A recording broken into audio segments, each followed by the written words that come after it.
Desire fuels fantasy, especially when driven by sexualization. David Lynch employs splintered desire and fantasy realms in numerous of his films, yet Lost Highway and Mulholland Drive showcase this fracture most profoundly as two films that are rooted in the direct juxtaposition between reality and fantasy.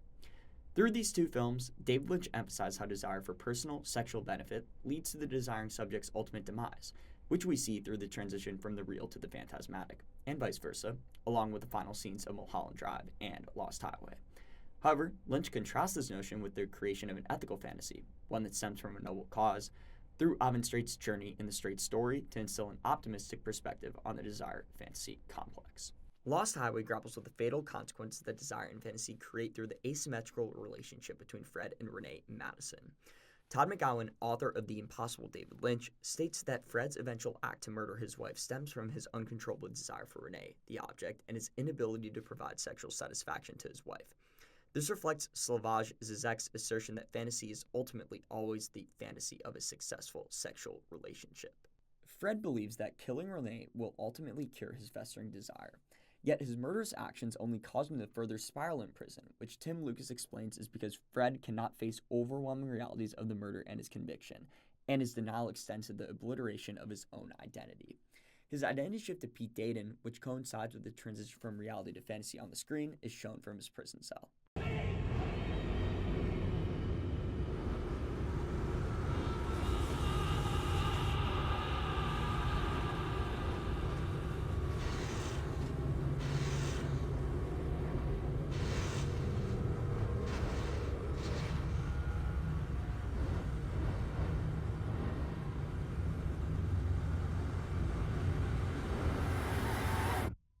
Lynch initiates a close-up on Pete and then superimposes Fred and Pete to signify the phantasmatic transition.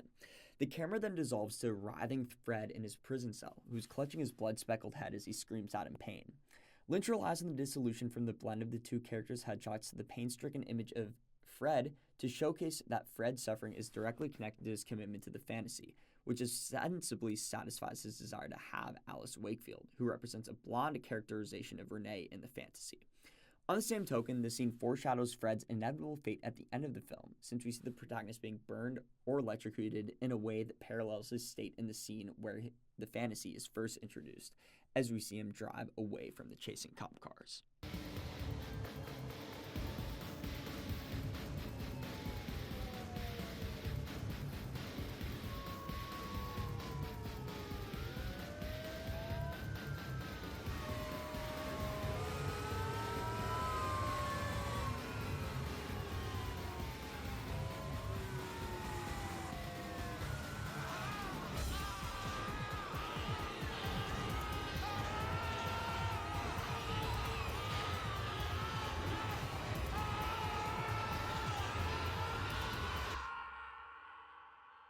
After Pete is denied from claiming his object of desire in the fantasy, Alice, when they have sex in front of the scintillating headlights of Pete's car, Pete's transformation back to Fred implies that Fred's ambitions lead to the exact result as his earlier attempts to enjoy Renee. Subsequently, Fred's mirrored suffering in the final scene of the film reflects the circular pattern that traps Fred in a desire fantasy cycle that consistently inflicts pain while encouraging the fruitless pursuit of an object of desire he will never have. Mulholland Drive follows a similar path to Lost Highway, with similarly splintered reality and fantasy dimensions. Just like the latter film, McGowan asserts that the separation between the experience of desire and that fantasy accounts for and is accomplished by dramatic changes in mise-en-scène, editing, and the overall character of the shots between the first and second parts of the film. The Club Silencio scene, which initiates the transition from the fantasy back to reality, coinciding with the embodiment of novel characters in the last third of the film, serves as a catalyst for the film's flip to the world of desire after the onstage performance concludes. Mucho más que ayer. Dime tú qué puedo hacer. No me quieres ya. Y siempre estaré llorando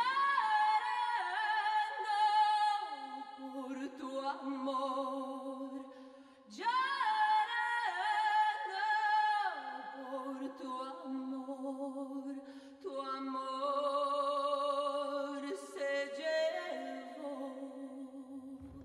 The discovery that the entire first part of the film is a fantasy that Diane Selwyn, who plays Betty in the fantasy, creates to satisfy her sexual conquest for Camilla Rhodes follows the previous scene. Yet the Club Silencio scene features shot-over-shot framing that cuts back and forth between Rita and Betty, who are both sobbing, and Rebecca Del Reo, who is passionately singing on stage. Robert Cinderbach's explanation that the direct juxtaposition given how the Club Silencio performance begins with, "No hay banda, and yet we hear a band." That just like there's a fracture between the performance on the Club Silencio stage, there's also a split between fantasy and reality at the heart of the film itself. Thus, the saddening emotion that stems from the performance exposes the tragic implications that are associated with the fantasy and its inevitable conclusion. The death of the singer at the end of the scene also, similar to how Lost Highway does, foreshadows not only the desire fantasy complex's punishing implications, but its fatal ones as well, which we see through the symbol marking Camilla's death and then Diane's subsequent suicide.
The blue key that we see initiates the scene symbolizes how Diane's wish to have Camilla killed is fulfilled. However, McGowan emphasized that the world breaks apart when she ultimately destroys her love object, Camilla, whom she both say are quite a loving relationship with in the fantasy realm as Betty and Rita. The elderly couple that pushed Diane to commit suicide accompany Betty through the airport when she first arrives to Los Angeles, and their reappearance highlights how her fantasy life is overlapping into her world of desire. Thus, although Diane ostensibly eliminates her object of desire just as Fred does in Lost Highway, she cannot escape her ensnaring desire, which is seen through her fantasized version of reality, not only holding responsibility for Camilla's death, but also her own. The desire and fantasy that coincide with it persists even after the motivating object is extinguished. However, Lynch pushes back on his pessimistic outlook on the desire fantasy complex in the straight story, when fantasizing is done to strive for a noble, selfless goal that benefits both the desiring subject and the object of desire. Rather than chasing a sexualized object, Alvin Strait creates a fantasy where he has the ability to drive across the country, despite his multiple incapacities that are shown at the start of the film, and mend his relationship with his estranged brother, Lyle, while pushing his own pride aside. McGowan states that Lynch achieves the distinction between reality and fantasy in a novel way in the film. Whereas relatively small sets characterize the world of desire, Alvin's house, the interior of the general store, the main street of the small town, Lynch establishes the setting in the world of fantasy as vast open space replete with possibility. The film ends with the conclusion of Alvin's journey and eventual reconciliation with Lyle.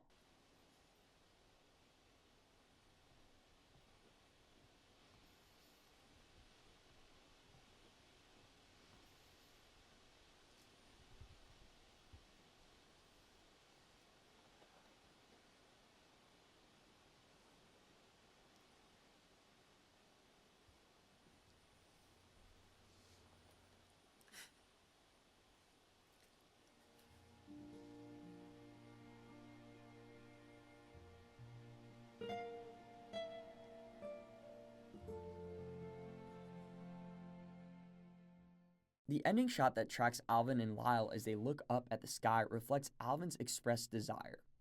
I want to make peace. I want to sit with him,